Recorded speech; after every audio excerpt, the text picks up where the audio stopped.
ನಮಸ್ತೆ ವೀಕ್ಷಕರೇ, ಸುದ್ದಿ ಬುಲೆಟಿನ್ಗೆ ಸ್ವಾಗತ. ನಾನು ಪೂಜಶ್ರೀ.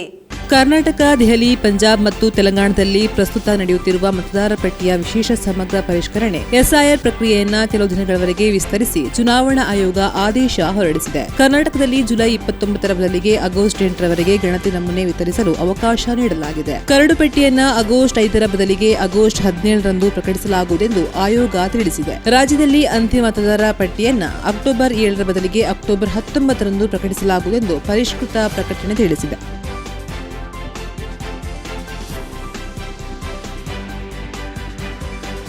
ಮತದಾರ ಪಟ್ಟಿಯನ್ನ ನಿಖರಗೊಳಿಸುವ ಉದ್ದೇಶದಿಂದ ಭಾರತೀಯ ಚುನಾವಣಾ ಆಯೋಗ ನಡೆಸುತ್ತಿರುವ ವಿಶೇಷ ಸಮಗ್ರ ಮತದಾರ ಪರಿಷ್ಕರಣಾ ಎಸ್ಐಆರ್ ಕಾರ್ಯದಲ್ಲಿ ಮತಗಟ್ಟ ಮಟ್ಟದ ಅಧಿಕಾರಿಗಳಿಗೆ ಬಿಎಲ್ಒ ಕರ್ತವ್ಯ ನಿಷ್ಠೆಗೆ ಸಾಕ್ಷಿಯಾಗುವ ಘಟನೆ ಐನಿಕಿದು ಗ್ರಾಮದ ಬಾಣೂರು ಪ್ರದೇಶದಲ್ಲಿ ಸಂಭವಿಸಿದೆ. ತೀರಾ ಹಳ್ಳಿ ಪ್ರದೇಶವಾದ ಐನಿಕಿದು ಗ್ರಾಮದ ಬಾಣೂರು ಸಮೀಪ ಹೊಳೆಯ ಆಚೆ ಕೇವಲ 3 ಮನೆಗಳಿದ್ದು ಅಲ್ಲಿಗೆ ನೇರ ರಸ್ತೆ ಸಂಪರ್ಕವಿಲ್ಲ. ರಸ್ತೆ ಮಾರ್ಗವಾಗಿ ತೆರಳಬೇಕಾದರೆ ಬಾಳುಗೋಡು ಮಾರ್ಗವಾಗಿ ಬಹುದೂರ ಸುತ್ತಿ ಹೋಗಬೇಕಾಗುತ್ತದೆ. ಈ ಹಿನ್ನೆಲೆಯಲ್ಲಿ ಬಿಳಿನೆಲೆಬೈಲು ಸರ್ಕಾರಿ ಶಾಲೆಯ ಶಿಕ್ಷಕರು ಆಗಿರುವ ಐನಿಕಿದು ಗ್ರಾಮದ ನಿವಾಸಿ ಬಿಎಲ್ಒ ಲೋಹಿತ್ ಹಾಗೂ ಬಿಎಲ್ಎ ಗುಣವರ್ಧನ ಕೆದಿರ ಸ್ಥಳೀಯರು ಬಳಸುವ ಹಗ್ಗದ ಮೂಲಕವೇ ಹೊಳೆ ದಾಟಿ ಮತದಾರ ಭೇಟಿಯನ್ನ ಮಾಡಿದ್ರು. ಅಗತ್ಯ ದಾಖಲೆಗಳು ಹಾಗೂ ಪರಿಕರಗಳನ್ನ ಹೊತ್ತುಕೊಂಡು ಹಗ್ಗದ ಮೇಲೆ ಅಳವಡಿಸಿದ ಪರಿಕರದ ಮೂಲಕ ದಾಟಿದ ಅವರು 3 ಮನೆಗಳಿರುವ ಮತದಾರರ ವಿವರಗಳನ್ನ ಪರಿಶೀಲನೆ ನಡೆಸಿ ಎಸ್ಐಆರ್ ಪ್ರಕ್ರಿಯೆಯನ್ನ ಪೂರ್ಣಗೊಳಿಸಿದ್ರು. ಈ 3 ಮನೆಗಳಲ್ಲಿ ಒಬ್ಬ ಮತದಾರ ಅನಾರೋಗ್ಯದಿಂದ ಬಳಲ್ತಾ ಇದ್ದು ಅವರಿಗೆ ಹೊಳೆ ದಾಟಿ ಹೊರಬರುವುದು ಸಾಧ್ಯವಾಗಿರಲಿಲ್ಲ. ಹೀಗಾಗಿ ಬಿಎಲ್ಒ ಅವರೇ ಮನೆಗೆ ತೆರಳಿ ದಾಖಲೆಗಳ ಪರಿಶೀಲನೆ ನಡೆಸುವುದು ಅನಿವಾರ್ಯವಾಗಿತ್ತು. ರಸ್ತೆ ಮಾರ್ಗವಾಗಿ ತೆರಳುತ್ತಾ ಇದ್ರೆ ಬಹುದೂರ ಸುತ್ತಬೇಕಾಗುತ್ತಿದ್ದ ಕಾರಣ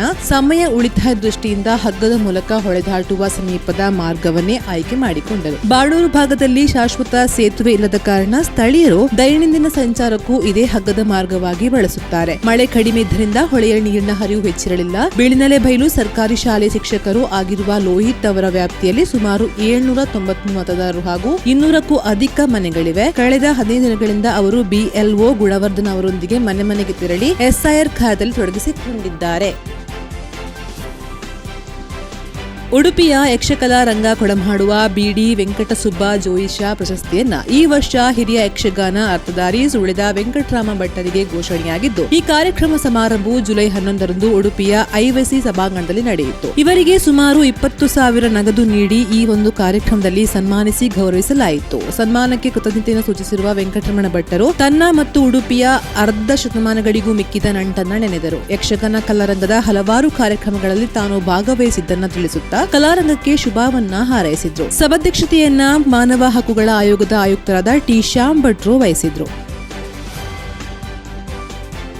ಸುದ್ದಿ ಬುಲೆಟಿನ್ ಮುಂದುವರೆತೆ ಸ್ಮಾಲ್ ಬ್ರೇಕ್ ನಂತರ. ಅತ್ತೆ, ಇದು ನನ್ನ ಬರ್ಡೇ ಗಿಫ್ಟ್. ಇದೆಲ್ಲ ಜೀವನದಲ್ಲಿ ನನಗೋಸ್ಕರ ತಗೊಂಡ್ಬಂದಿದ್ದಾರೆ.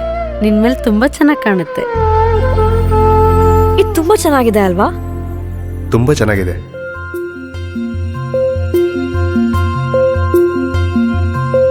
It will look really good on you. Amma? Huh?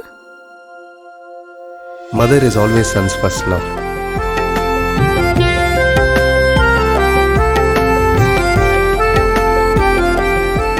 ಪ್ರತಿ ಪೀಳಿಗೆಯ ಪ್ರೀತಿಯ ಮಳಿಗೆ ಜಿಎಲ್ ಆಚಾರ್ಯ ಜ್ಯುವೆಲರ್ಸ್.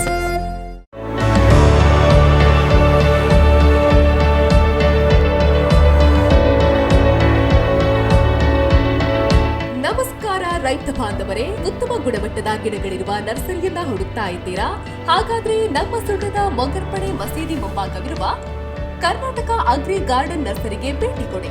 ಇಲ್ಲಿ ಉತ್ತಮ ತಳಿಯ ಹೈಬ್ರಿಡ್ ತೆಂಗಿನ ಗಿಡಗಳು, ಕೋಕೋ ಗಿಡಗಳು, ಅಡಿಕೆ ಗಿಡಗಳಾದ ಎಂಟರಮಂಗಲ, ಮೋಹಿತ್ ನಗರ, ಸೈಗಾನ್, ರತ್ನಗಿರಿ, ಸುಮಂಗಲ, ಸ್ವರ್ಣಮಂಗಳ, ಊರಿನ ಮಂಗಳ ಮತ್ತು ಜಾಯಿಕಾಯಿ ಗಿಡ, ವಿವಿಧ ರೀತಿಯ ಹಣ್ಣಿನ ಗಿಡಗಳು, ಕರಿಮೆಣಸಿನ ಕಸಿ ಗಿಡ, ಪಣಿಯೂರು 7 ಲಭ್ಯ ಹಾಗೂ ಶತಮಂಗಲ ಅಡಿಕೆ ಗಿಡಗಳು ಲಭ್ಯ. Karnataka agri garden nursery, Mogarpane, Halegate, Sullia. Booking ಆಗಿ ಇಂದೇ ಸಂಪರ್ಕಿಸಿ 9048865019 9946523801. ಬ್ರೇಕ್ ನಂತರ ಸುದ್ದಿ ಬುಲೆಟಿನ್ಗೆ ಮತ್ತೆ ಸ್ವಾಗತ. ಸುಳ್ಯ ಗಾಂಧಿನಗರದ ನಾವೂರಿನ ಶ್ರೀ ಕಲ್ಕುಳ ದೇವಸ್ಥಾನದಲ್ಲಿ ಇಂದು ಸಂಕ್ರಮಣ ಪೂಜೆ ಮತ್ತು ತಂಬಿಲ ಸೇವೆಯು ನಡೆಯಿತು. ದೇವಸ್ಥಾನದಲ್ಲಿ ಬೆಳಗ್ಗೆ ಸಂಕ್ರಮಣ ಪ್ರಯುಕ್ತ ವಿಶೇಷ ಪ್ರಾರ್ಥನೆಯಾಗಿ ದೇವಸ್ಥಾನದ ಪೂಜಾರಿಯವರ ನೇತೃತ್ವದಲ್ಲಿ ಸಂಕ್ರಮಣ ಪೂಜೆ ನಡೆಯಿತು. ಈ ಸಂದರ್ಭ ಭಕ್ತಾದಿಗಳಿಂದ ಹರಕೆ ಸಮರ್ಪಣೆ ಮತ್ತು ಸಂಕಲ್ಪದ ಪ್ರಾರ್ಥನೆ ಮಾಡಲಾಯಿತು. ಬಳಿಕ ಧೇಲಂಪಾಡಿ ಗಣೇಶ್ ತಂತ್ರಿಯವರ ಮಾರ್ಗದರ್ಶನದಂತೆ ಬ್ರಹ್ಮಶ್ರೀ ವೇದಮೂರ್ತಿ ಶ್ರೀಧರ ತಂತ್ರಿಯವರ ನೇತೃತ್ವದಲ್ಲಿ ನಾಗದೇವರಿಗೆ ತಂಬಿಲ ಸೇವೆ ಮತ್ತು ಶ್ರೀ ರಕ್ತೇಶ್ವರ ದೈವಕ್ಕೆ ತಂಬಿಲ ಸೇವೆಯಾಗಿ ಮಧ್ಯಾಹ್ನ ಮಹಾಪೂಜೆಯಾಗಿ ಪ್ರಸಾದ ವಿತರಣೆ ನಡೆಯಿತು. ಈ ಸಂದರ್ಭ ಆಡಳಿತ ಶ್ರೀಗಳಾದ ಪಿಕೆ ಉಮೇಶ್ ಸೇರಿದಂತೆ ಪ್ರಮುಖರು ಹಾಜರಿದ್ದರು.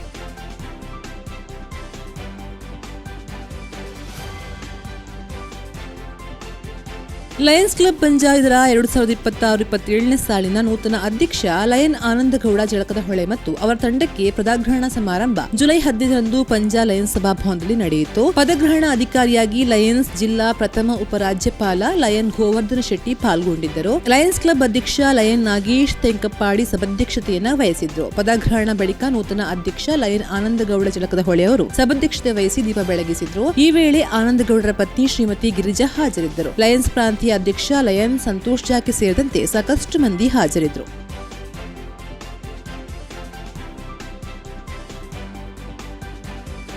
ಅಮರಮುಡ್ನೂರು ಗ್ರಾಮದ ಕುಕ್ಕುಚಡ್ಕದಲ್ಲಿರುವ ಚೊಕ್ಕಾಡಿ ವಿದ್ಯಾಸಂಸ್ಥೆಗಳ 54ನೇ ವರ್ಷದ ಸ್ಥಾಪನಾ ದಿನಾಚರಣೆ ಹಾಗೂ ಸಾಧನಾ ವಿದ್ಯಾರ್ಥಿಗಳಿಗೆ ಪ್ರತಿಭಾ ಪುರಸ್ಕಾರ ಕಾರ್ಯಕ್ರಮ ಜುಲೈ 14ರಂದು ಶಾಲಾ ಸಭಾಭವನದಲ್ಲಿ ನಡೆಯಿತು. ಅಧ್ಯಕ್ಷತೆಯನ್ನ ಚೊಕ್ಕಾಡಿ ಎಜುಕೇಷನ್ ಸೊಸೈಟಿಯ ಅಧ್ಯಕ್ಷರಾದ ನಿರಂಜನ್ ಕೋರ್ತುಗುಳಿ ಅವರು ವಹಿಸಿದ್ರು. ಮುಖ್ಯ ಅತಿಥಿಗಳಾಗಿ ಪಂಜಾ ಪಂಚಲಿಂಗೇಶ್ವರ ದೇವಸ್ಥಾನದ ವ್ಯವಸ್ಥಾಪನಾ ಸಮಿತಿ ಅಧ್ಯಕ್ಷರಾದ ದೇವಪ್ರಸಾದ್ ಕಾನುತ್ತೂರು ಸೇರಿದಂತೆ ಸಾಕಷ್ಟು ಗಣ್ಯರು ಈ ಕಾರ್ಯಕ್ರಮದಲ್ಲಿ ಭಾಗವಹಿಸಿದ್ರು. ದಕ್ಷಿಣ ಕನ್ನಡ ಜೇನು ವ್ಯವಸಾಯಗಾರರ ಸಹಕಾರಿ ಸಂಘದ 88ನೇ ವಾರ್ಷಿಕ ಮಹಾಸಭೆಯು ಸಂಘದ ಅಧ್ಯಕ್ಷ ಚಂದ್ರ ಖೋಲ್ಚರ್ ಅವರ ಅಧ್ಯಕ್ಷತೆಯಲ್ಲಿ ಪುತ್ತೂರಿನ ಪ್ರಧಾನ ಕಚೇರಿಯಲ್ಲಿ ನಡೆಯಿತು. ವಾರ್ಷಿಕ ವ್ಯವಹಾರದ ಕುರಿತು ಚರ್ಚೆ ಮಾಡಲಾಯಿತು. ಈ ಸಂದರ್ಭ ಸಾಕಷ್ಟು ಮಂದಿ ಹಾಜರಿದ್ದರು. ಈ ಸಂದರ್ಭ ಸಂಘದ ಕುರಿತು ಸಾಕಷ್ಟು ವಿಚಾರಗಳನ್ನ ವಿನಿಮಯ ಮಾಡಿಕೊಳ್ಳಲಾಯಿತು ಹಾಗೂ ಈ ಸಂದರ್ಭ ಸಾಕಷ್ಟು ಮಂದಿ ಗಣ್ಯರು ಹಾಜರಿದ್ದರು. ಪೆರಾಚಿ ಗ್ರಾಮದ ಮಜಿಗೋಡಿ ಕುಶಲಪ್ಪಗೌಡರು ಅಲ್ಪಕಾಲದ ಅಸೌಖ್ಯದಿಂದ ನಿನ್ನೆ ನಿಧನರಾದರು. ಅವರಿಗೆ 75 ವರ್ಷ ವಯಸ್ಸಾಗಿತ್ತು.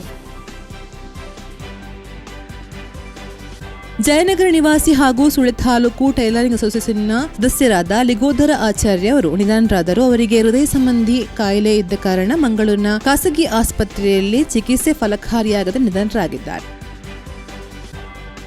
ಪೆರಾಜಿ ಗ್ರಾಮದ ಮಜಿಕೋಡಿ ವೀರಪ್ಪಗೌಡರು ಅಲ್ಪಕಾಲದ ಅಸೌಖ್ಯದಿಂದ ಸ್ವಗೃಹದಲ್ಲಿ ನಿಧನರಾದರು. ಅವರಿಗೆ 80 ವರ್ಷ ವಯಸ್ಸಾಗಿತ್ತು. ಇದು ಈ ಹೊತ್ತಿನ ಸುದ್ದಿ ಬುಲೆಟಿನ್. ನಿರಂತರ ಸುದ್ದಿಗಳಿಗಾಗಿ ನೋಡ್ತಾ ಇರಿ ಸುದ್ದಿ ವೆಬ್ಸೈಟ್.